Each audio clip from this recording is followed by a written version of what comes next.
करने के लिए हम तैयार हैं।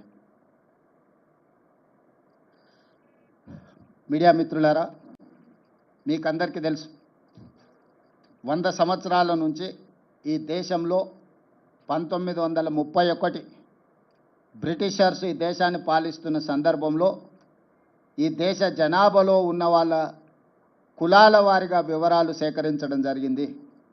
దాదాపుగా 100 సంవత్సరాల నుంచి ఇప్పటి వరకు మళ్ళీ ఈ పూర్తి స్థాయిలో సమాచార సేకరణ జరగలేదు. 2010లో మన్మోహన్ సింగ్ గారు శ్రీమతి సోనియా గాంధీ గారు యూపీఏ చైర్పర్సన్గా ఉన్నప్పుడు ఒక ప్రయత్నం చేసిండ్రు, సమాచార సేకరణ చేసిండ్రు. కానీ ఆ వివరాలు పూర్తిగా ప్రజలకు అందుబాటులోకి రాలేదు, ప్రభుత్వం ఆమోదించలేదు. నరేంద్ర మోడీ గారు ప్రధానమంత్రిగా బాధ్యత చేపట్టిన తర్వాత ఆ నివేదికను కాలగర్భంలో కలిపేసిండ్రు. ఈ 11 సంవత్సరాలు వారు ఎలాంటి ప్రయత్నం చేయలేదు. కానీ శ్రీ రాహుల్ గాంధీ గారు కన్యాకుమారి నుంచి కశ్మీర్ వరకు 150 రోజులు 4000 కిలోమీటర్లు మండు టెండల్లో మంచు కొండల్లో పాదయాత్ర చేస్తూ ఈ దేశ ప్రజలందరినీ కలిసినప్పుడు దేశ ప్రజల యొక్క ఆలోచన, దేశ ప్రజల యొక్క గుండె చప్పుడు విన్న రాహుల్ గాంధీ గారు స్పష్టమైన హామీ ఇచ్చిండు ఈ దేశ ప్రజలకు. ఏ రాష్ట్రంలో మా ప్రభుత్వం ఏర్పడుతుందో ఆ రాష్ట్రంలో మేము జనగణనలో కులగణను ఏర్పాటు చేస్తాము, వివరాలు సేకరిస్తాము.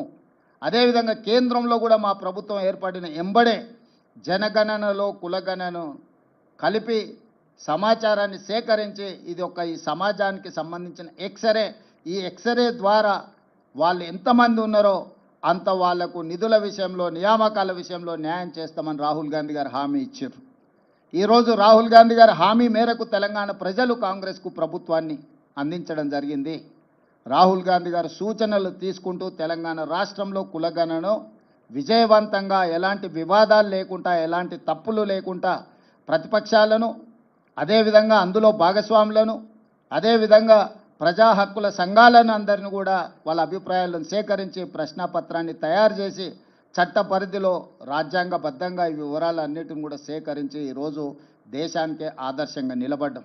రాహుల్ గాంధీ గారికి ఈరోజు తెలంగాణ ప్రజల తరఫున నేను ధన్యవాదాలు తెలియజేయదలుచుకున్న, బలహీన వర్గాల తరఫున నేను ధన్యవాదాలు తెలియజేయదలుచుకున్న.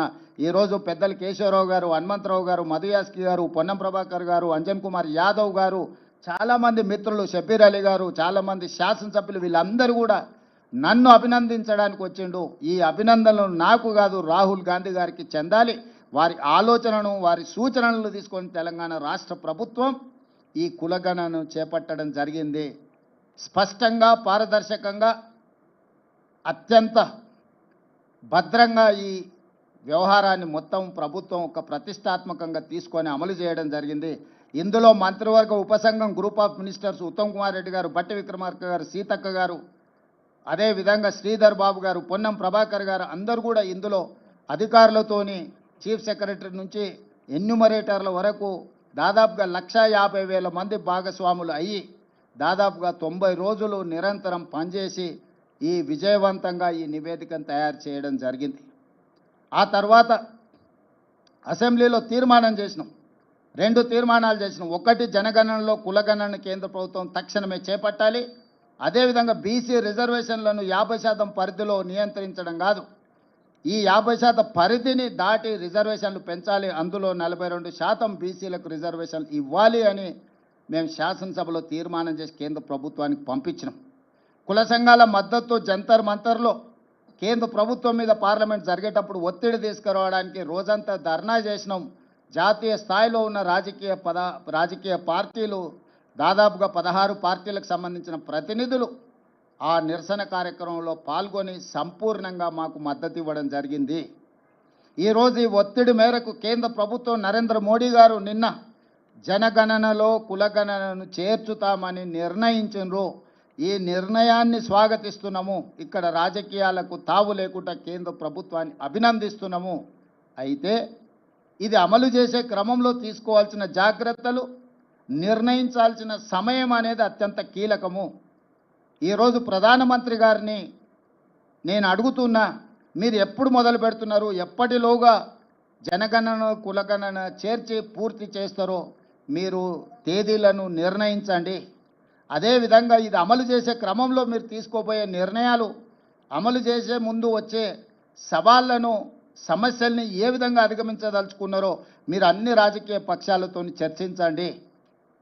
ఇది సీక్రెట్ డాక్యుమెంట్ కాదు, ఇది ఎనీ పొలిటికల్ పార్టీ రెస్పాన్సిబిలిటీ కాదు, ఇది గవర్నమెంట్ ఆఫ్ ఇండియా బాధ్యత.